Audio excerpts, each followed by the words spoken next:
Now we're in chapter 10. The reality of the war is going to come crashing into Devon in a big way. In the big way that it does that, it was when Leper Lepellier returns to Devon. There's a telegram, and it shocks Finney. It shocks Finney because, sorry Finney, the war is real.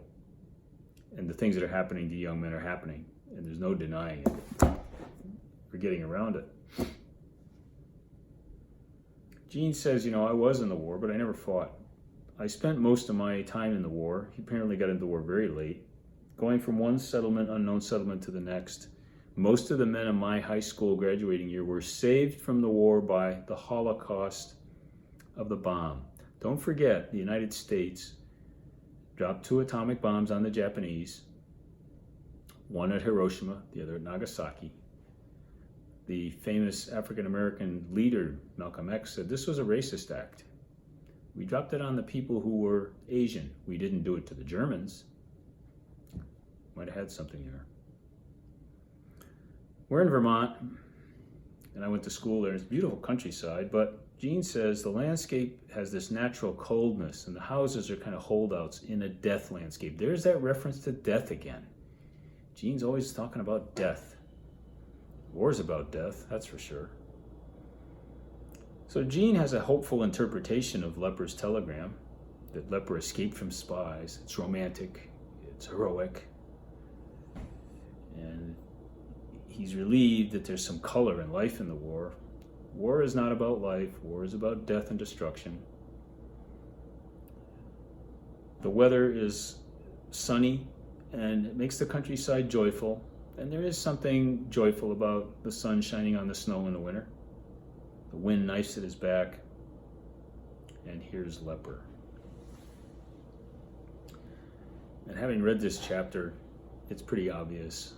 Leper's suffering from PTSD in a big way, but nobody knew what it was back then. In World War I, it was called shell shock, and World War II it was called shell shock. And now it's really known as PTSD. Leper spends his time in the dining room. He doesn't go into the living room. He says the dining room's useful. People have problems in living rooms. In the dining room, the meals always come. Okay, that's the first hint that there's something wrong with him. He doesn't want to be in a living room. Problems are there. Leper's got problems. And his face is twitching. He's got PTSD for sure. There's no doubt about that. Leper's not the same person. His character has changed. He is not careful anymore. He is not polite anymore. And he flat out accuses Gene of thinking he's a psycho. He's not a psycho. He's just got PTSD. And says that all of them are on the brink of the army. And Gene knows they're on the brink of the army. This is what they're looking at in Leper, what might happen to them should they go in there. And Leper turns to Gene, he says, they've got you. And Gene says, nobody's got me. But then he goes further. Leper's the first person in the novel to actually say it. Gene's been waiting for somebody to say it. Nobody has said it. Nobody has insinuated. But Leper, who might be a psycho, says, you knocked Finney out of that tree. I was there. I saw it. Well, is that really true? I don't think it's really true. But Leper says what Gene believes. And Gene is so angry, he knocks Leper out of his chair and then stays for lunch, and he's too ashamed. He needs too much to know the facts. Leper says, I've stopped trying to please everybody. I'm not going to please my parents anymore. I'm not going to please everybody else anymore. I'm not going to be that way. Leper's really changed. He's lost it. And he knows that the army drove him crazy. He knows he's got something wrong with him, because he says it turned everything inside out. I couldn't eat in the mess hall. I had to eat everywhere else. I couldn't sleep at night in a bed. I had to sleep everywhere else. I had a coughing man in my barracks, and I thought he was coughing his insides out.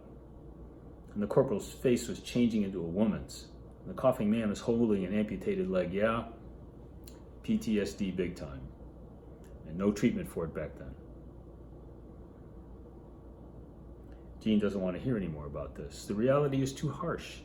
It's too ugly. It's too dirty. He doesn't want to hear about this. So he wants it gone. The reality of the war now in Leper has returned to Devon. There's no denying it. You can't keep it outside anymore. This is what's facing you.